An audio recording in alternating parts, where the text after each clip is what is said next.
Welcome to the lecture on psychopathology.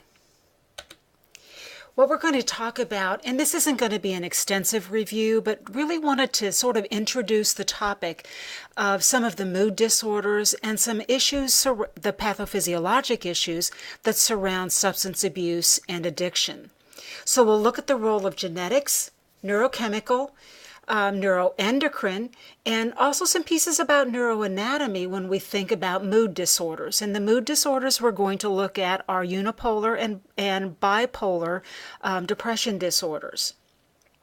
We'll take a look at the manifestations of those mood disorders, depression and bipolar, and then also take some time to look at some of the issues surrounding the development, what happens in the brain in the development of substance abuse disorders, and especially looking at some pieces as they relate to addictions.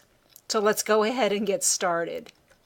So when we think about mood disorders, as your text identifies, what we're really talking about is an uncontrollable emotional state. And for the most part, mood disorders are chronic.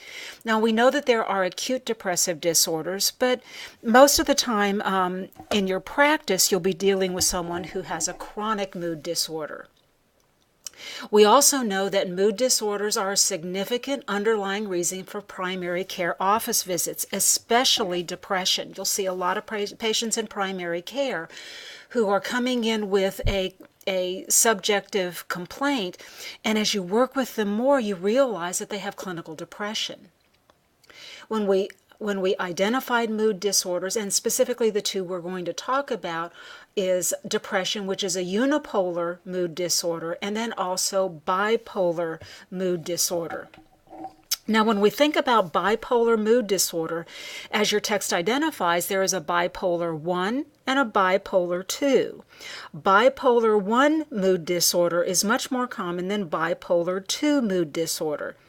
Bipolar 1 is characterized by depression and mania, and bipolar 2, while it also is characterized by depression and mania, also is a more complex and has a longer duration episode of depression than bipolar 1. Finally, we know that mood disorders are associated with with an increased risk of cardiovascular disease, obesity, diabetes, and thyroid disease. And when we talk about them being associated with an increased risk, what we mean is that in those individuals with mood disorders, we should be looking for other physiologic disease states that may be associated. One of the things to think about when we think about mood disorders, and I put this here as primarily sort of a review, because much of what we'll be talking about relates to neurotransmitters. So we really need to have a sense of how neurotransmitters relate to mood, behaviors, and cognitive function. When we think about mood disorders, specifically depression and bipolar disorder, we think about the monoamines, neurotransmitters, and those include dopamine, norepinephrine, and serotonin. And this is just to provide a quick review, and as we think about what those neurotransmitters affect in terms of our behavior, our cognition, and our mood. Now, I know usually when we talk about pathophysiology, we talk about manifestations after we talk about the pathophysiologic processes. And as you can see, I'm kind of switching that around this time because I think it helps with mood to think about how it manifests, and then sometimes it's a little easier to link it to the pathophysiology. So what I've done in this slide is specifically looked at some of the primary characteristics of depression and then the mania phase of bipolar disorder. So as you can see, then you can almost take a look at how they are different in many ways. Now remember though that when we look at bipolar disorder, remember that bipolar disorder has both a depression as well as a mania component. So as a result, that's why I specifically on the bipolar said the bipolar mania manifestations. But remember that you also have to think about the depression manifestations when they're in the depression cycle as opposed to the mania cycle of their bipolar disorder. But when we think about individuals with unipolar mood disorder or depression, we think about an individual who has anhedonia, a loss of interest, a loss of pleasure. They tend to be tired, not have a lot of energy, and as a result have decreased activity levels. They just don't feel like doing much of anything. Cognitively, think about their concentration and their attention. Their concentration tends to be diminished as a symptom and a manifestation of that depression. Sleep may be decreased, or frequently what happens is they're unable to maintain sleep. So what that means is they may be able to fall asleep, but they wake up and then they can't get back to sleep. And then last but not least, the effect on nutrition and their appetite. They have individuals who are depressed, and it goes with this loss of interest, loss of pleasure. They have a decreased appetite, and because their appetite is less, they do have a tendency during that depression to lose weight. Now, in the mania phase of bipolar disorder, you will see some changes that are directly almost a direct opposite of the depression phase of the bipolar disorder. So in the mania phase, their manifestations are quite different. They will have an elevated mood. They'll be very expansive, euphoric, have lots of grandiose ideas, plans. They're going to cure world hunger, as opposed to most of us saying, I'll go down to the soup kitchen and I'll help. They tend to exhibit a great deal of energy, a great deal of activity. They're very hyperactive, and they demonstrate something that we call pressured speech. So pressured speech is when they're talking quickly and may even be moving from topic to topic very, very quickly. They're just like they're speeded up. When we think about what's happening cognitively, their thoughts often seem disordered. Their plans don't seem to be well thought through. Poor judgment. They do things that in that mania or manic phase of the bipolar disorder that just don't make sense. They're not displaying good judgment. And of course, they're easily distracted. They have flight of ideas. They move from topic to topic. Now, because they have this expansive, elevated mood and lots of energy and activity, they tend not to sleep a whole lot. And one of the things you have to worry about during this mania of the bipolar disorder is whether or not they are achieving sufficient sleep, and that can actually make their mania worse if they're not sleeping. Interestingly, about 50% of individuals with bipolar disorder during the mania part of the bipolar disorder may present with psychotic symptoms, and those psychotic symptoms could include things like delusions and hallucinations. We also know that individuals with bipolar mania have an increased risk of substance abuse. About 60% or so will abuse substances, drugs, and alcohol, and 50% may have a chemical drug dependence. So let's talk then about, we know what bipolar and disease is and what mania and what depression is. We talked about the manifestations, so let's kind of get to the middle part of what we usually talk about. And one of the things is, why does this happen? So because depression is also an essential component of bipolar disorder, we also then want to figure out how mood disorders occur and develop. So again, let's take a look at the genetics of mood disorders. We have learned so much about potential genetic links and genetic not a single gene, but genetic influences in psychiatric disease in general, but certainly as we look at mood disorders. So first and foremost, one of the things to think about in both depression and bipolar disorder is that there's a very high rate of concordance in twins. Now, this is especially true in monozygotic twins as opposed to digyzotic twins. So that's something that we want to consider. The twin studies that have classically been done with many, many disease states really holds true in mood disorders. We suspect that in depression there are some mutations in multiple genes in the regions of the serotonin transporter gene region. Bipolar disorder is thought to be primarily genetic, and especially on the mania side, there seems to be a genetic influence on chromosome 22. When we think about family history, you can see again that there is a strong trend in family history.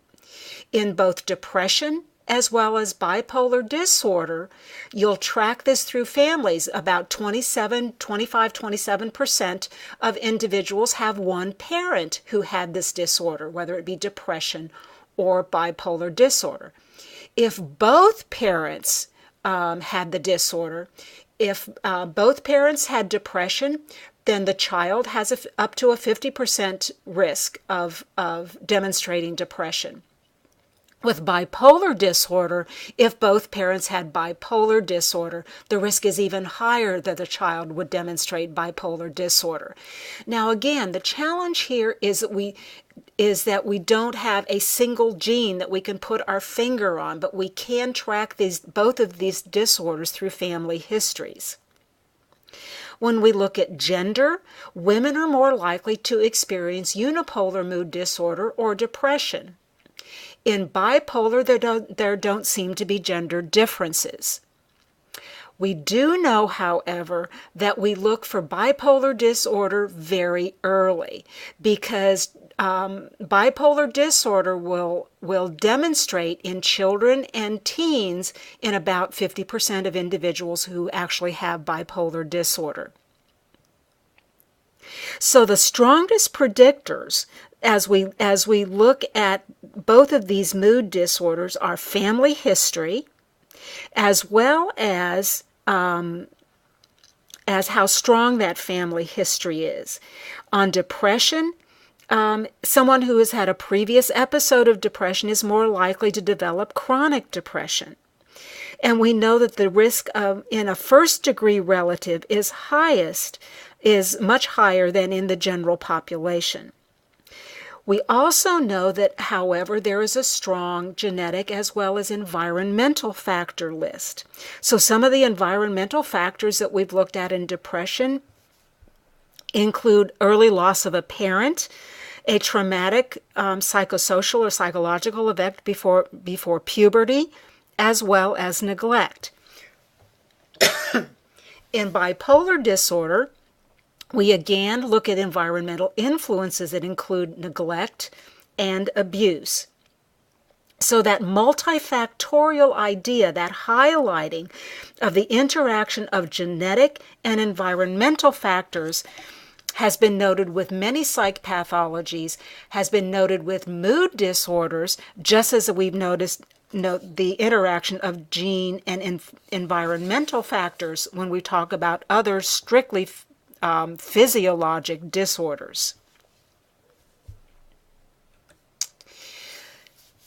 Now, because depression is also an essential component of bipolar disorder, we're going to start there.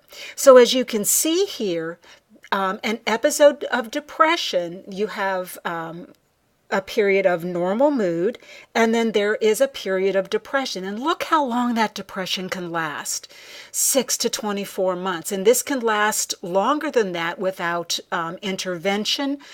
But the idea is that depression can recover or go into remission. So this idea of recovery versus remission can be important. So for example, an individual may experience a major depressive episode that's related to a significant environmental factor. So some of the environmental factors that may initiate or stimulate, for lack of a better phrase, and a major depressive disorder could be a physiologic illness, like having cardiac surgery, following diagnosis of a chronic illness, or cancer. We know that depression is increased following post-bypass surgery and post-cardiac surgery, but primarily bypass surgery. It is more likely to occur after a diagnosis of cancer. And we've also seen an increase of depression in individuals with chronic kidney disease who are on dialysis therapy. But if this is an episodic or a shorter-term environmental factor, like recovery from the cardiac surgery, we have the idea then that there is recovery and resolution as the environmental factor improves or stabilizes and the individual is able to become neurochemically balanced. Remission also then speaks to depression as a chronic illness that requires lifelong therapeutic management. So the idea that it can be in remission, but other insults can occur that increase an episode or have a recurrence of the depression. Hope that made sense. So let's take a look at some of the things. We talked about genetic influences. Let's talk about some of the other pieces that are part of this neurochemistry and this pathophysiology that we call mood disorders, and specifically depression. So one of the things that we have to remember those interrelating circles that we looked at previously. Overwhelmingly, what we have come to understand about the pathophysiology of depression is that the monoamines are decreased at the brain synapses. Now remember, the monoamines are dopamine, norepinephrine, and serotonin. Also remember that in general, these monoamines tend to be more excitatory neurotransmitters. All of these monoamines come from cells within the brainstem and are widely distributed throughout the forebrain, the frontal cortex. That frontal cortex links to depressed mood and concentration problems. So when we look specifically about what's happening neurochemically, you'll see decreased levels of these neurotransmitters, and you also see decreased levels of the metabolites of the neurotransmitters in the cerebrospinal fluid.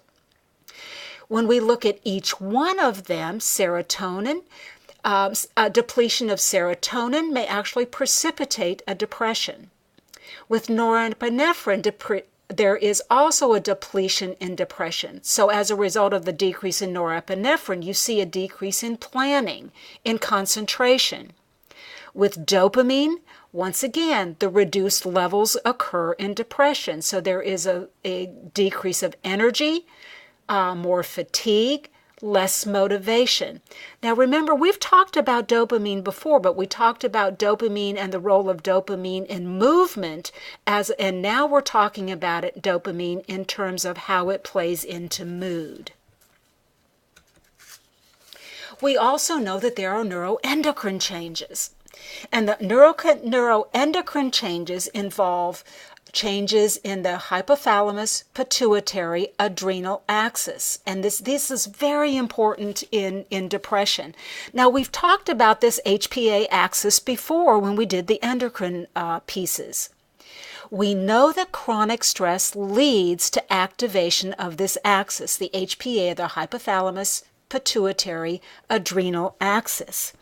So with this chronic stress, this HPA axis remains activated.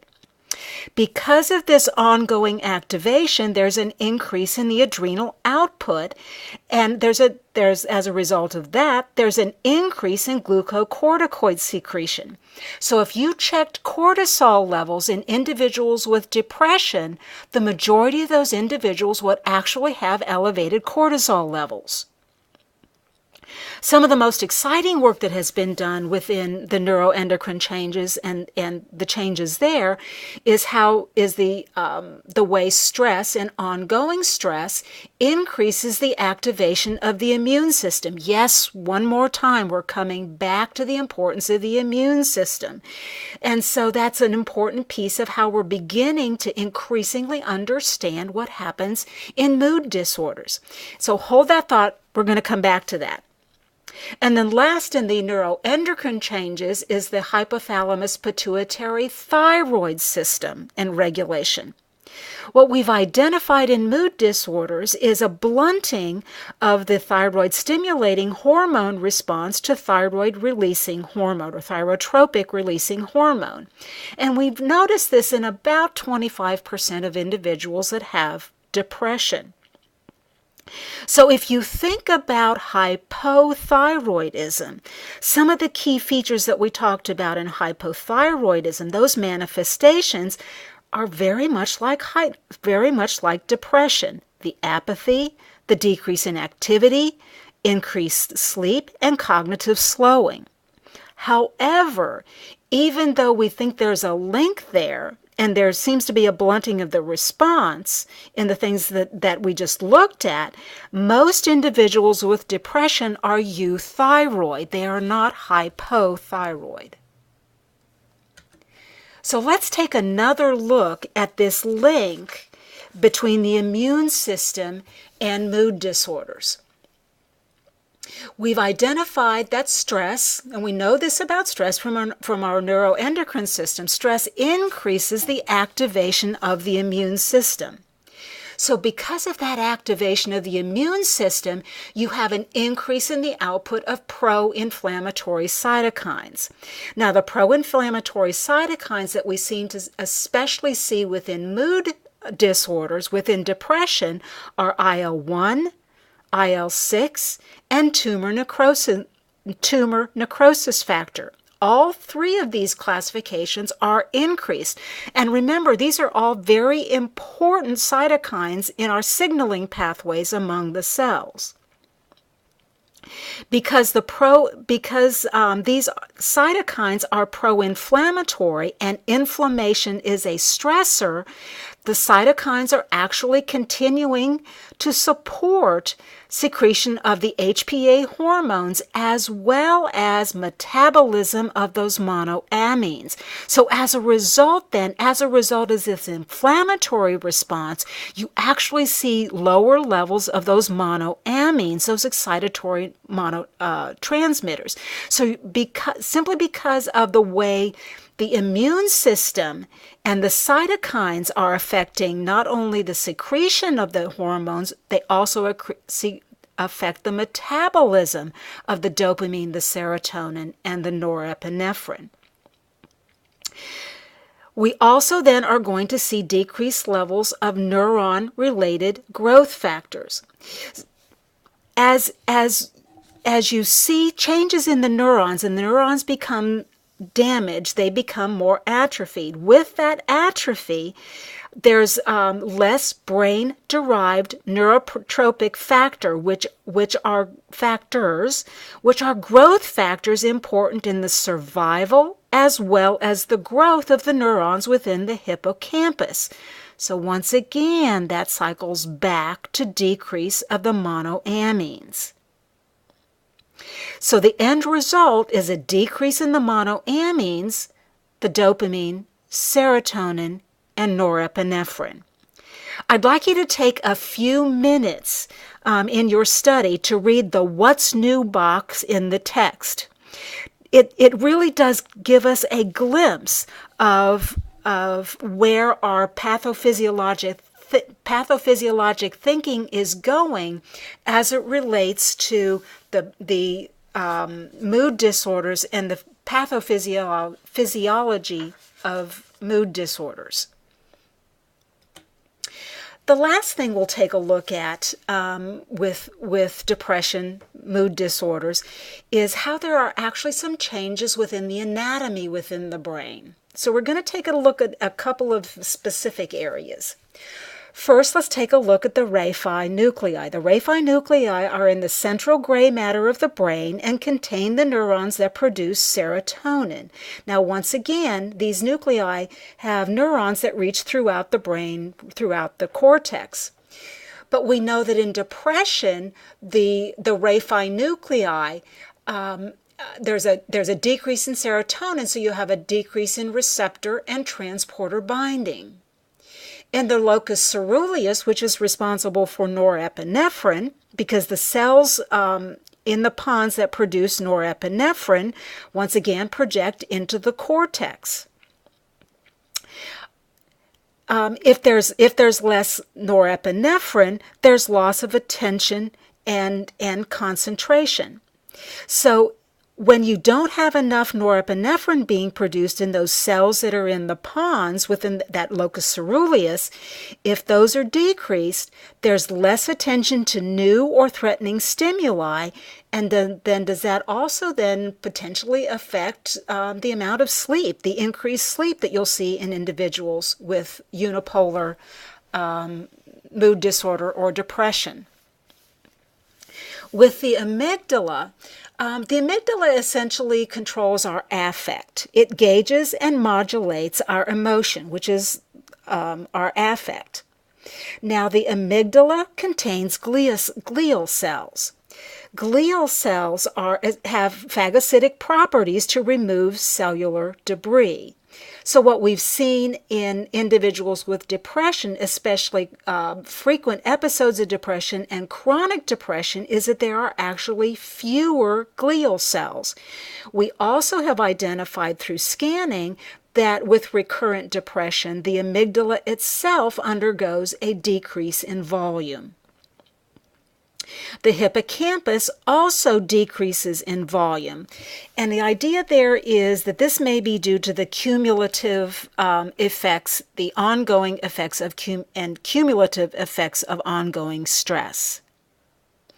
The last piece that we'll take a look at is cerebral blood flow. In individuals with depression, especially chronic depression, there's a decreased cerebral blood flow in several areas of that prefrontal cortex. Remember, your prefrontal cortex is an active area of cognitive function and attention. So if we decrease cerebral blood flow in those areas, there's a decrease in cognitive function, a decrease in attention. These areas also connect with that amygdala, thereby reflecting the change in our affect. Also, with decreased cerebral blood flow, that is accompanied by a decreased glucose metabolism, and so metabolism with the brain has been altered because of the neuroanatomic changes that then will continue to affect our cognitive function, our attention. So we've been talking a lot about the depression, which is unipolar mood disorder, but remember, bipolar disorder has a second aspect. So it always has an aspect of depression, but that isn't the whole story. You have two issues in bipolar mood disorder: depression and mania. So let's take a look at what happens with mania. So in the mania phase of the bipolar disorder, there are increased levels of the monoamines. There's also an increased amount of glutamate. Glutamate is also a neurotransmitter, and glutamate actually helps you regulate dopamine. Now, part of the physiology that's happening within the mania, or the mania part of the bipolar disorder, relates to NMDA receptors, or N-methyl-D aspartate receptors. Glutamate, that excitatory transmitter, binds to the receptors. By binding to the receptors, that then allows calcium to enter the cell and activate nitrous oxide to produce nitric oxide. Because this pathway of calcium entering the cell is being overstimulated, this then leads to excessive excitation and anxiety. Anxiety is a fairly common manifestation of individuals not only with bipolar disorder, but even some individuals who have unipolar depression. But many individuals with bipolar disorder experience acute anxiety or panic attacks, and this is more likely to occur in bipolar disorder 1 than in bipolar disorder 2. So with bipolar disorder, we really have to think about the cycling effect of too much neurotransmitter and too little neurotransmitter effect, and how that then affects mood and behavior. Because remember, bipolar disorder, you are cycling depression and mania, as opposed to unipolar mood disorder, which is depression.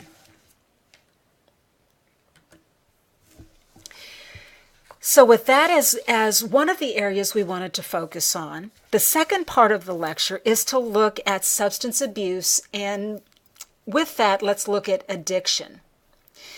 So when we look at addiction, because addiction is the lived experience, the manifestation of many substances that are abused. Addiction is a pathologic, and I would say a pathophysiologic attachment to a substance. And I should have put this next statement in red because this is a key concept in addiction. So make sure you've got this. The goal is brain reward and reinforcement. Addiction is all about reward and reinforcement. The faster the drug enters the brain, the more reinforcing it is. And what's really interesting is many drugs that are abused, or substances that are abused, because alcohol does this as well, has the ability to essentially hitch a ride on a neurotransmitter to get to the neuron. So that's how it very quickly gets into the system. And the effect of the drug itself is from the interaction with the chemicals within the brain. So what happens then is the drugs either imitate the action of a neurotransmitter or increases the action of neurotransmitters.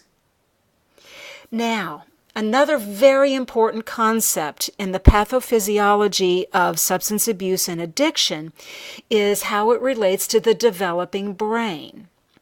In the developing brain, the brain becomes accustomed to increased levels of this drug and the way the drug changes the neurotransmitters. As a result of that, when substances are abused as the brain is developing, it becomes much more difficult to withdraw a drug and to treat the substance abuse.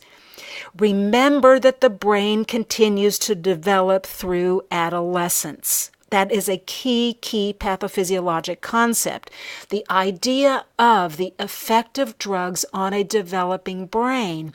And we know that adolescents or pre-adolescents, because of that continued developing brain, when they abuse substances, whether they be drugs or alcohol, their brain becomes even more dependent and difficult to manage without the substance. So I wanted to include this so that you remembered what all this stuff looks like. So we're going to talk about this VTA, and the VTA is the ventral tegmental area. The nucleus accumbens, I mispronounced that, nucleus accumbens, and remember this prefrontal cortex. Prefrontal cortex is critical in mood disorders and in addiction pathology. So let's take a look at this whole idea and these areas of the brain. So the first thing that happens in addiction, that happens with these substances, is we activate that ventral segmental area, the VTA, in the brainstem. That then activates the lateral hypothalamus and the nucleus accumbens. That then leads to activation of the frontal lobe in that prefrontal cortex. And the reason I've gone through that is to get a sense of how this travels through different parts of the brain. Because remember, these neurotransmitters are moving pretty freely through different parts of the brain. When we think about addiction, dopamine is the primary neurotransmitter that's involved. That's why they call dopamine the master molecule of addiction.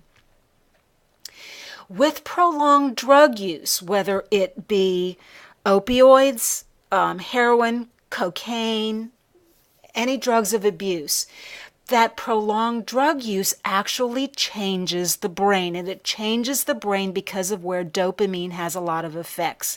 So think about that prefrontal cortex. We know that although dopamine is made in parts of the brain that regulate movement, it also is made in parts that affect emotion. So with prolonged use, there are changes in the brain that lead to changes in judgment, decision-making, learning, memory, and control of behavior, because all of that happens in that prefrontal cortex, that frontal part of our brain. With that, and learning and memory become key issues here as well, because the brain remembers and learns that that drug is a good thing. Because of learning and memory and the prolonged drug use, the addiction leads to compulsive, uncontrollable craving.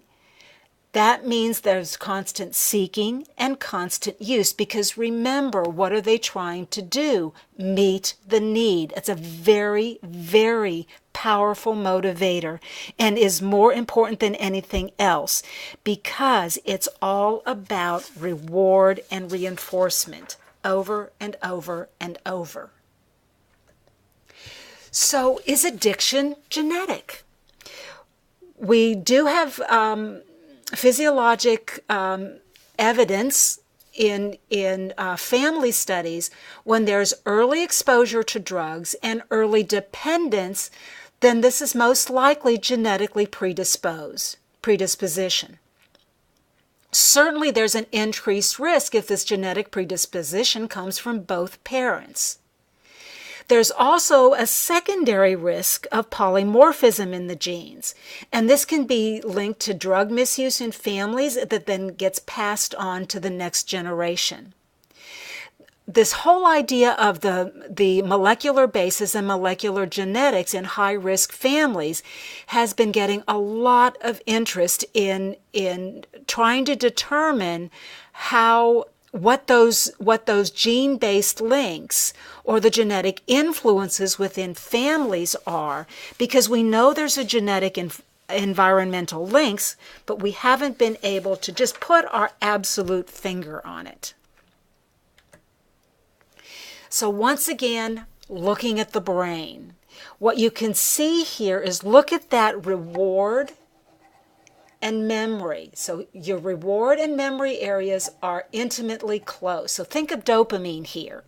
Here's your movement and sensation, but look at how close everything. The reward center and your memory goes right up into this prefrontal area. So you're constantly reinforcing and remembering. But that's occurring here, but it's has longer term effects. What then are some of the common features of addictions?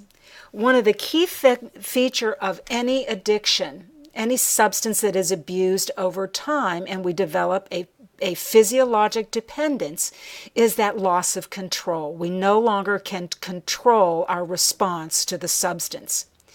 We've talked about how brain chemistry changes, and brain chemistry changes across all addictions. Now, the specific changes may be a little different based on the substance, but there are chemistry changes in all addictions. there's a priming action of the drug that induces a craving sensation. And then with repeated exposure, there's something called kindling. And kindling is essentially sensitization.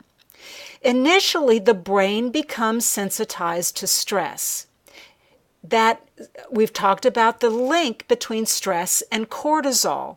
But as that exposure occurs over time with that increased cortisol, we have more and more sensitivity of the thalamus to psychologically threatening stimuli.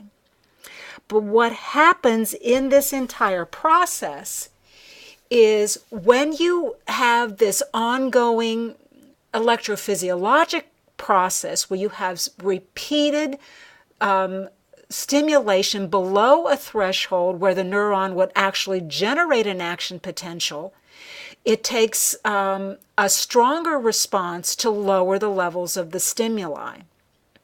So when you think about kindling, it takes less of a stimulus in order to get the same response.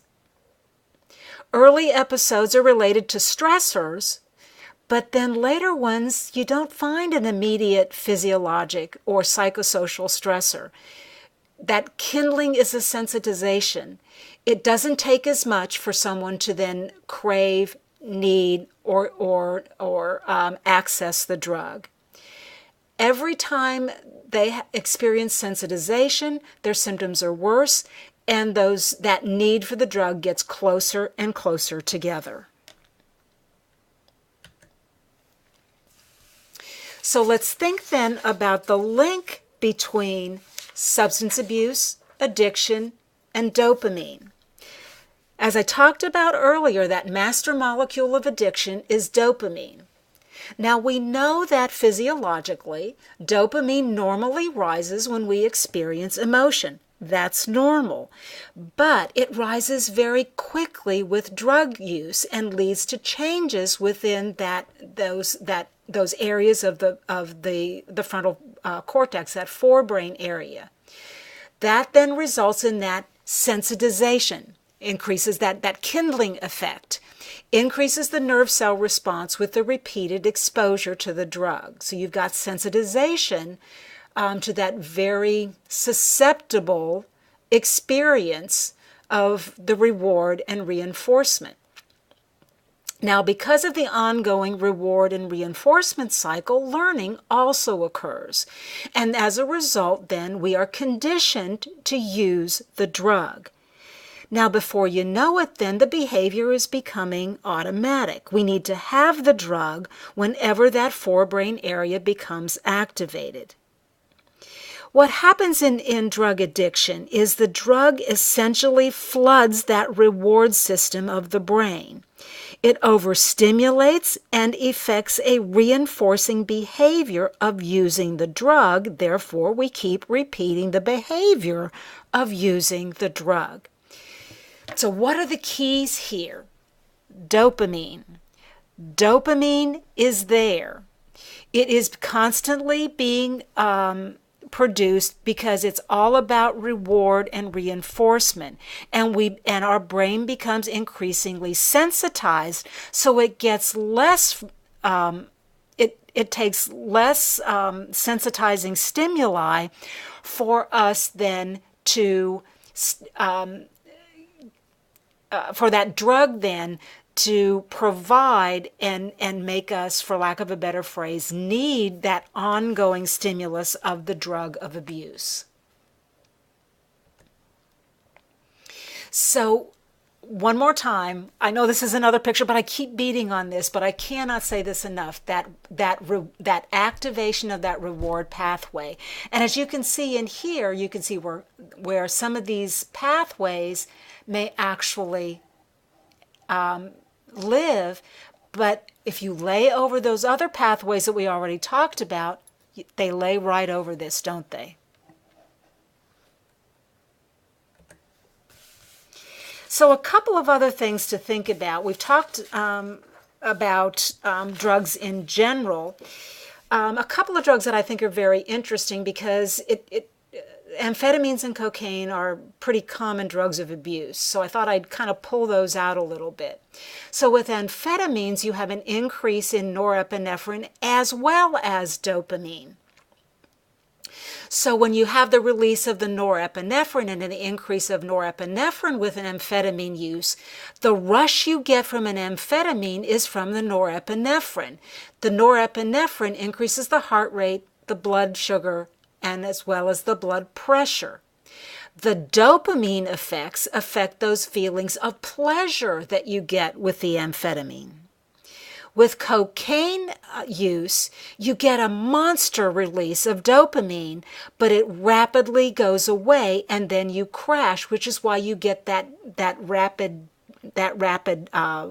loss or depression after the cocaine. And this is because the neurotransmitters become depleted. So amphetamines and cocaine, while they are both stimulants, do different things in our brain.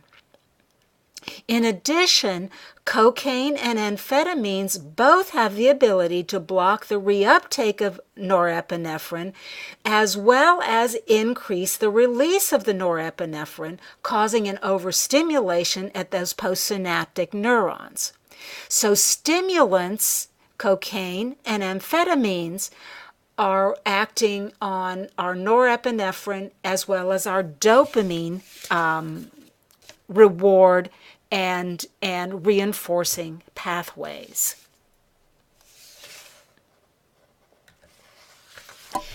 So what we've done in this time together is we've looked at a very small sample of psychopathologies. We looked at mood disorders, and then we looked a little bit at substance abuse. With the mood disorders, we took a look at unipolar mood disorder, which is depression, but we also looked at bipolar disorder, which is depression as well as mania, therefore bipolar.